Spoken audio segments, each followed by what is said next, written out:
So a while back, I was very enthusiastic about doing a bee project on the farm.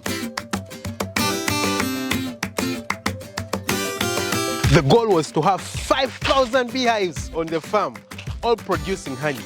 That would certainly make me rich. We sat down, did a business plan on how many beehives we need to have in order to be profitable and how many beehives we need in order to bring in substantial amounts of money. On the farm, we have a teak tree forest somewhere, and we calculated that we can fill that teak tree forest with about 5,000 beehives. That would be significant enough to bring in a good amount of money. Of course, we're not going to just wake up and do 5,000 beehives and put them in there. So we decided to start with 100 beehives. But 100 beehives is actually quite a number, you know. It's a lot of beehives. But well, we got someone, an expert, someone who has been doing beehives for a long time, and we started building the beehives. But hey, I think we failed. I can concede that we failed. Now, we might not have failed in terms of the general project, and I might not say I'm giving up on it right now, but thus far, we failed. So let's walk to the beehives and I'll show you guys. Right here, we are passing by our free-range poultry project. Let's just pass by, you know, very quickly, take a look at what's happening here, and then we continue along the way to the beehives. Ooh, beautiful, take a look. This is one of our roosters in here. It's calling the female to come and eat something. Look at its butt. The butt is flat. How the hell is that? The butt is flat, you know, and there's actually tail feathers, but they're all facing downwards. I don't know why. Take a look at that. That's quite strange. I don't think it's ill though. So let's go check out the rest of the birds. You can see the rest of the birds inside here. They're all resting under the tree shades, you know. Right here we put a few food scraps. Down there where you see them feeding from, we put a few food scraps and they eat. And over here you can see the rest of the chickens. They're all resting under the tree. We can get inside here where they do feed from and lay their eggs. Okay, you can see we have some guineas right there disappearing in the distance, and some chickens over there laying their eggs. Here we have some feed, more chickens laying their eggs. Very beautiful inside here. Whoa! And right there we can see the geese. No, let's get closer to them. There are geese, and I know when I get close to them, they're going to run towards the water. They look so beautiful. You know, they don't want anyone to get close to them. Okay? You can see them. They have run off into the water. 6 of them. We have 2 of them incubating at the moment. They look so beautiful, isn't it? So beautiful. All right, let's continue now way to the teak tree forest. So we walk through a bush. Where we are going is actually quite bushy. Again, right here you can see our chicken houses. These are 2 chicken houses in our free-range chicken farm. It's very bushy where we are going. Right here on the side, this is a paddock where the cattle graze. On the inside, we do have cattle grazing inside here, and this is a fence. It's a natural fence, if you can see it, yeah? It's made from a type of hedge, so the cattle can't move out through here. It's also a bit reinforced with, you can see, yeah, with barbed wire to make sure any animal that tries to go through is stopped. It's almost useless when it comes to the goats, because the goats can very easily go through it. The sheep, not so much. I think goats are naturally a bit more stubborn compared to the sheep. So yeah, again, this is a fence of our free-range farm. But let's move into the bushy area. So this is the wild part of the farm. You know, it's really wild.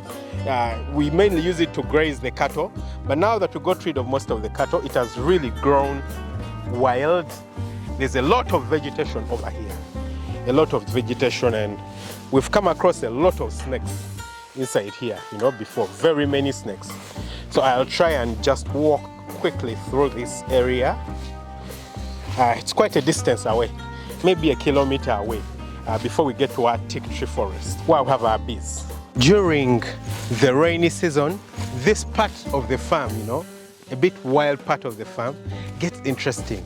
We get a few wild animals coming over here. We have antelopes. So when we used to plant maize over here in this paddock over here, we would get a lot of antelopes coming here to feed on the maize because they like what it looks like and the taste of maize. And then this lower paddock, this entire paddock, this is about 100 and maybe 40 acres right here. And here where we used to plant the maize is about 37 acres. So the wild animals would come from the bottom over here and they would want to feed on the maize. And so you would see them, sometimes you would have warthogs. I've personally met a cobra while walking through these grasses. But hey, a farmer's got no fear, right? You need to keep going. So I've already walked quite a distance. I'm tired, but hey, the teak forest is actually quite close right now after going through the bushes. We'll go in and check it out. Oh, the other animals that really disturb us over here are monkeys. You know, when we plant the maize, the monkeys come in and they really want to feed on the maize. They are such a menace. They destroy it. They just break the shoots when it's still young, and I think they want to suck out something sweet from the maize. I think it tastes like a bit sugary when they're still young. So they break the shoots and they suck out the sweet bit from the stem itself. Hey, we are close by. If you can see, right there is our teak tree forest. There you go, our teak tree forest. So let's get in.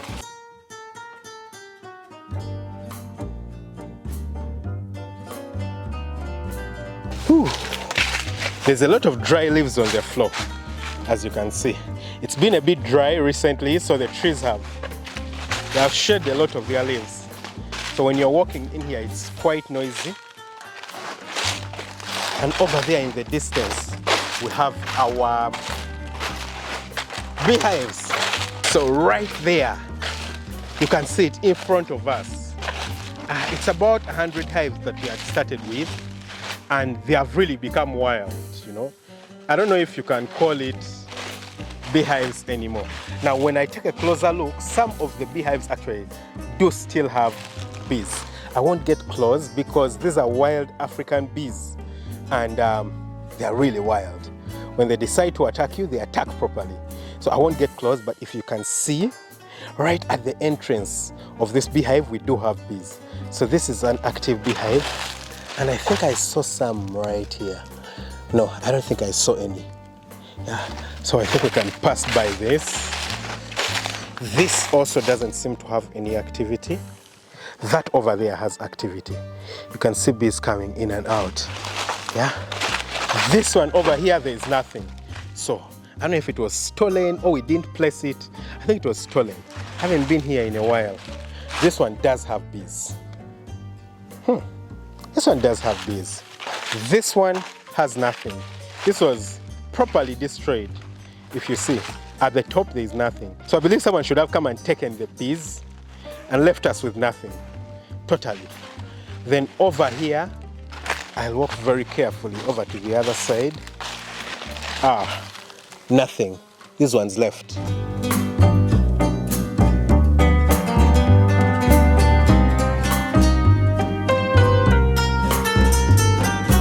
So I believe since we haven't harvested quite a number of them, this one also does have bees.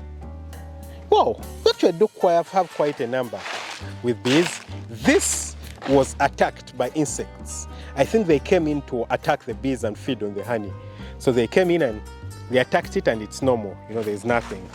This is another one with a lot of bees. Okay? But then when you look at the rest, there's almost nothing. This has nothing. This has nothing. Most of what you see in the distance there is empty with nothing.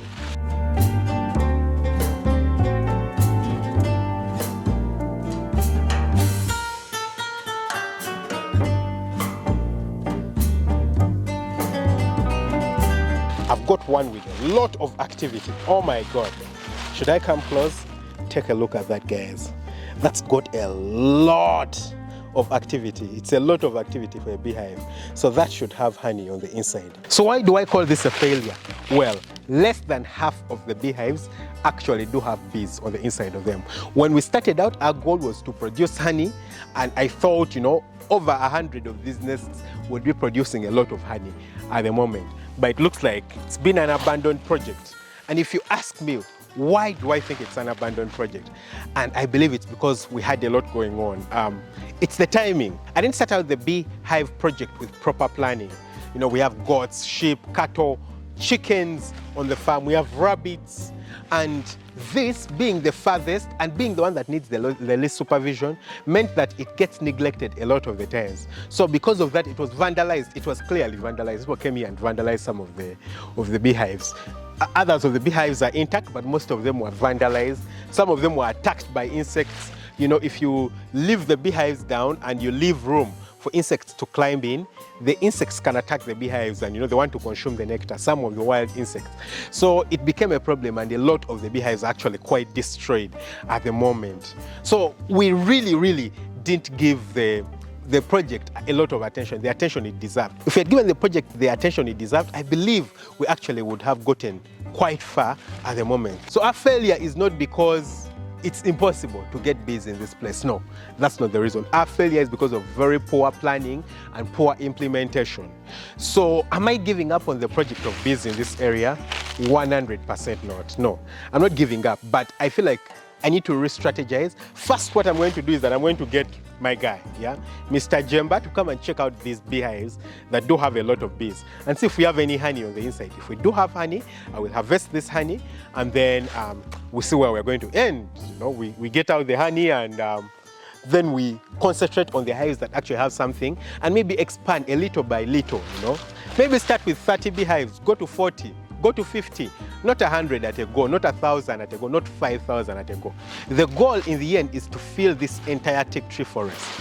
You know, it's quite a huge forest. It's certainly more than 10 acres. Fill the entirety of it with beehives, and it would be something of a lot of benefit, substantial benefit to us. So tell me what you guys think about this.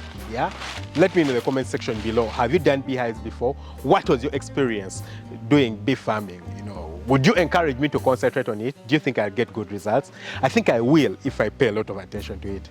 Don't forget to hit the subscribe button, smash the notification bell. That way you never miss out on an upload. Lots of love. Bye-bye.